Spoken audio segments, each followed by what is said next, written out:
All right, class. So for this activity, we are going to be mapping the Holocaust. So I'm going to go through kind of the steps. It's kind of a timeline that also goes through the map. So we'll be following along chronologically in kind of what happened, where the camps, the concentration camps were built, the plans that the Nazis had as they were going through that process. So follow along with the video. You're going to get some ed puzzle questions as we go through this and answer those questions, and you'll get the information you need. So we are going to go ahead and get to it. So just to begin, our map is going to be in this area right here, that part of Europe. So I'm going to zoom in a little bit closer so you can get an idea of what our map is going to cover. So we're encompassing that area there. All right. So as we go through this, a red letter is going to stand for a concentration camp. And in these concentration camps, we had a total of 6 million people that were exterminated. A city that's circled in red, that means that the Jews of that city were killed either in massacres or in the death camps. So they were either killed in the city or in the outskirts of the city, or they were taken to these camps. And then finally, a city underlined in black. That means that the people of the city knew that the Jews were being rounded up and shipped elsewhere. Okay, so that's our key for this particular activity. All right, so again, here is our map, and we are going to start with Germany. So Germany right here. All right, and in 1924, Hitler wrote Mein Kampf, and that is his book that was translated, the title means My Struggle. It's a book that outlined his plans for Germany. The Germans were the master race, that's in quotes, the master race. That was his thoughts on the German people, who should take over all of Europe. The Jews were the cause of all of Germany's problems. Again, his book stated this. It stated that they were subhuman and they should be treated as such. So under the cover of World War II, Hitler tried to kill all of Germany's Jews, and he succeeded in killing 70% of the Jews in Europe. All right, so we're going to start with Berlin, the capital of Germany. Okay. Hitler became dictator of Germany in 1933, and then in 1935, the Reichstag, or the Nazi Congress, passed the Nuremberg Laws, and Jews were no longer to be considered citizens. Over the next 3 years, German Jews were denied their civil rights. The Nazis boycotted Jewish businesses, they established quotas in German universities and professions, and forbade marriages between Jews and non-Jews. In May of 1938, the Nazis decided to remove all Jews from Germany. They were arrested and placed in labor camps run by Hermann Goering and his Gestapo, or his secret police. At first, it seemed as if Hitler used slave labor to run his war machine. The labor camps were built next door to his war factories, and Jews were put to work turning out supplies for the German army. In early of 1941, Hitler's real plan became clear. He had always intended to exterminate the Jews.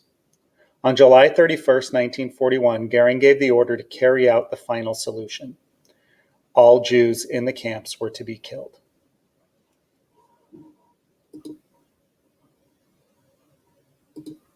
All right, so right here, this red D is Dachau.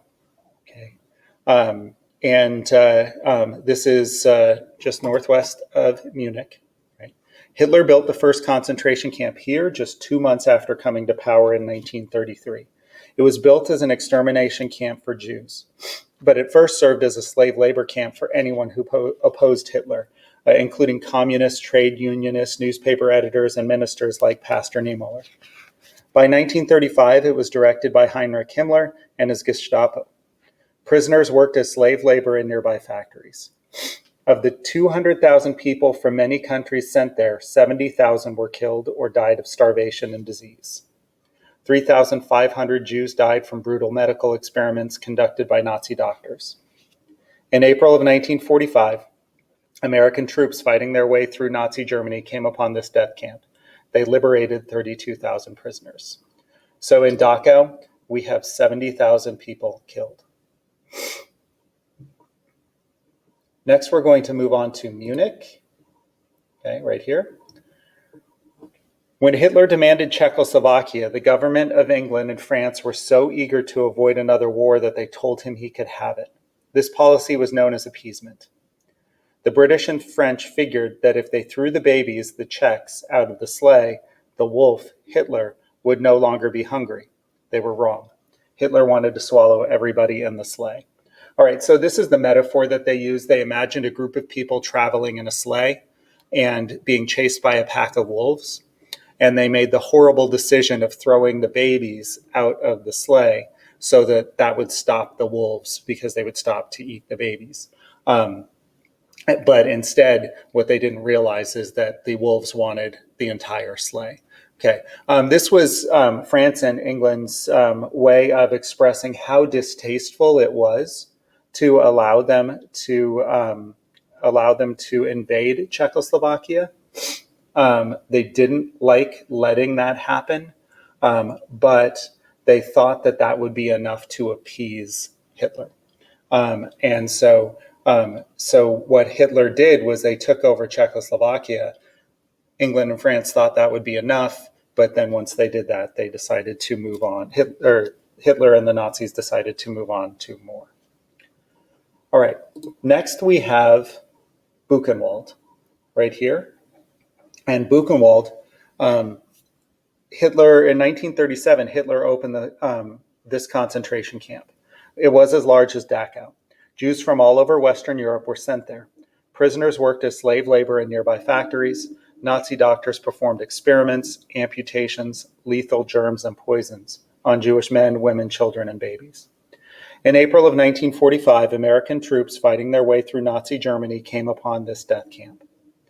By that time, over 100,000 had been killed there. So we have 100,000. Next, we're going to move to Hamburg. On November 9th, 1938, anti-Semitic mobs roamed throughout Germany, terrorizing Jewish communities. This was known as Kristallnacht, or the Night of Broken Glass. The Gestapo burned 267 synagogues and arrested 20,000 Jews. Mobs of German citizens broke store windows and looted Jewish-owned stores. The Jews had to pay a fine of $400 million for damage to their own property. So not only were there places of worship and businesses destroyed, the Jewish people were then fined for the repairs for the damage that was done on Kristallnacht. Next, we're going to move to Bergen-Belsen, and that is right here. This concentration camp was set up so the Nazis could exchange Jews for German POWs captured by the Allies. It was the first Western European concentration camp liberated by the Allies. In April of 1945, British troops fighting their way through Nazi Germany came upon this death camp. They found 13,000 unburied corpses and 40,000 Jews who were dying of disease and starvation. So we have 13,000 that had died in that camp. Next, we are going to move to Geneva, Switzerland. The Swiss government refused to set up a refuge for the Jews of Germany. So Switzerland has been a neutral government, and that has been their way to avoid war, that and their natural protection by the Alps, protecting them from invasion. But because of this, they refused to allow refugees, and so when they had the opportunity to help, they chose not to. Now that's the official stance of the government. That was not the official stance of the people. Many Swiss people defied their government and took in and aided the refugees.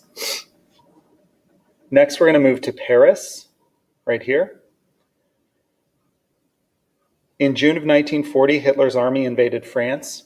In mid-1942, the Nazis forced French Jews to identify themselves by wearing the Star of David. All of the Jews were rounded up and sent to concentration camps in Germany. Next, we have Vienna, Austria. Hitler seized neighboring Austria. All anti-Semitic laws were applied. When World War II began in 1939, all Austrian Jews were sent to concentration camps in Poland. So then they are going to be sent to these camps in Poland. And then we move to Prague. Hitler invaded all of Czechoslovakia, a lovely little democracy that had no army. In 1941, he set up the Theresienstadt ghetto for Jews. And we remember from our vocabulary that those ghettos were walled off sections of the city that were converted into these, prisons. Then we move to Warsaw. In 1939, Hitler invaded Poland and World War II officially began. Without any warning, Poland's 3 million Jews found themselves living a nightmare. At first, Nazis units roamed the countryside, raping and murdering Jews. Then the Gestapo organized things. Jews were identified, rounded up, sent to few large cities, and imprisoned in ghettos. The Warsaw Ghetto, with 400,000 Jews, was sealed off from the rest of the city. Thousands died of disease and starvation. In July of 1942, 300,000 were sent to Treblinka, a nearby death camp. In April of 1943, the remaining 60,000 people of Warsaw Ghetto rose in revolt, fighting for weeks. In May, the Nazis bombed and burned the Warsaw Ghetto, killing 56,000 people. Next, we have Treblinka. In mid-1942, Hitler opened a death camp here. From July to September of 1942, 300,000 Jews were sent by train from Warsaw to Treblinka. In May of 1943, the remaining population of the Warsaw Ghetto were transported to Treblinka and other death camps. In August of 1943, the Jews revolted and destroyed the camp. Jewish inmates also led rebellion in 15 other concentration camps. In July of 1945, the Soviet army entered Warsaw. By then, 800,000 Jewish men, women, and children had been put to death at Treblinka.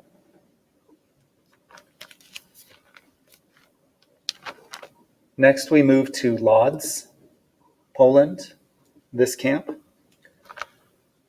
In early 1940, the Jews here were forced into a ghetto and the ghetto was sealed off. In May of 1943, after the Nazis had exterminated everyone in the Warsaw Ghetto, they decided to do the same to the Jews of every ghetto in Poland. In June of 1943, the Nazis killed all of the Jewish people here.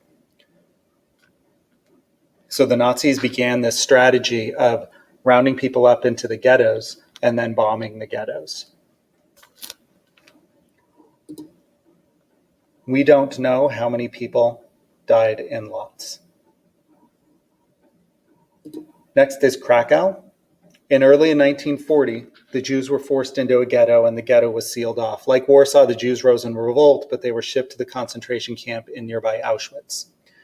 For those of you that are familiar, Auschwitz and Krakow were featured in the movie Schindler's List.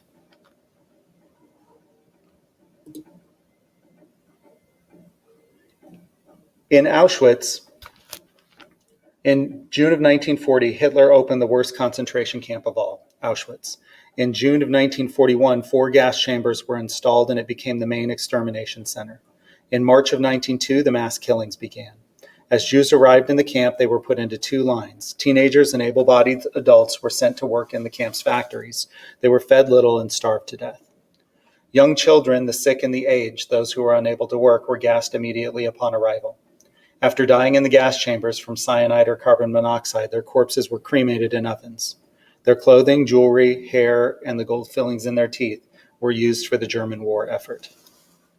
Other methods of killing at the camps, like Auschwitz, included electrocution, phenol injections, flamethrowers, and hand grenades. According to Rudolf Hess, the Nazi commander of Auschwitz, 2.5 million Jews were gassed to death there, while another 500,000 starved to death. Anne Frank died there. In November of 1944, as the angry Russian army approached, Himmler ordered the destruction of its crematorium. So at Auschwitz, we have 3 million people that died. Next, we're going to move to Chełmno, Poland. That is right here. In late 1941, Hitler opened up an extermination camp here. We don't have an exact number of how many died. Then we move to Białystok, right here. In May of 1943, after the Nazis exterminated everyone in the Warsaw Ghetto, they decided to do the same to the Jews of every ghetto in Poland. In August of 1943, the Jews of Białystok Ghetto rose in revolt. Next is Vilnius, Lithuania. In June of 1941, Hitler's armies passed through three little countries, Estonia, Latvia, and Lithuania, on their way to invading Russia. As the German army rolled into Russia, 4 special strike squads were deployed against Jewish civilians. The Jews had to identify themselves by wearing the Star of David. In late 1941, the Nazis massacred 27,000 Jews living in Vilnius. The rest were rounded up into a ghetto. In early 1942, the Jews of the Vilnius ghetto began to resist. In May of 1943, after exterminating everyone in the Warsaw Ghetto, the Nazis decided to do the same to the Jews of every ghetto in Poland. In June of 1943, hundreds of Jews fled the ghetto into the forest. In September of 1943, the Nazis murdered all of the Jews in the Vilnius ghetto. Next, we're going to move to Kiev. Hitler invaded Russia in the fall of 1941. The Nazis massacred 34,000 Jews living in this city. At Babi Yar, a ravine in Kiev, 33,771 Jews were machine-gunned to death and buried in a mass grave. Notice that we have an exact number here. Soon you will read an account of what happened in Babi Yar, and that will explain the reason why, unlike many of these others, we do not have an exact count for these, but we know exactly how many died at Babi Yar. Next, we're going to move to Riga, Latvia, and that is right up here. I have to move the map up a little bit. In late of 1941, the Nazis massacred 27,000 Jews living in this city. Next is Minsk, Belarus.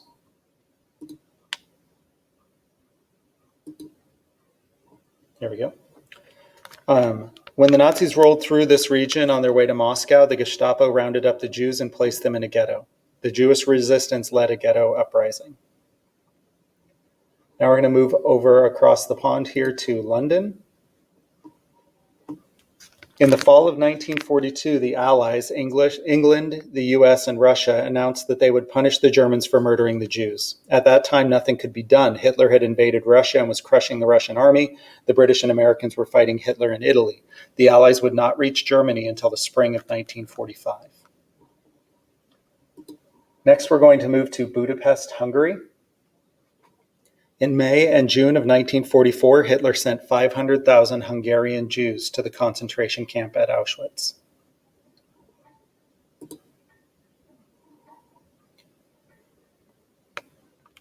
And finally, we're going to go to Nuremberg. This is Nuremberg, Germany. In November of 1945, when World War II is over, the United Nations held the Nuremberg War Crimes Tribunal. There were 8 judges, 2 each from the United States, England, France, and Russia.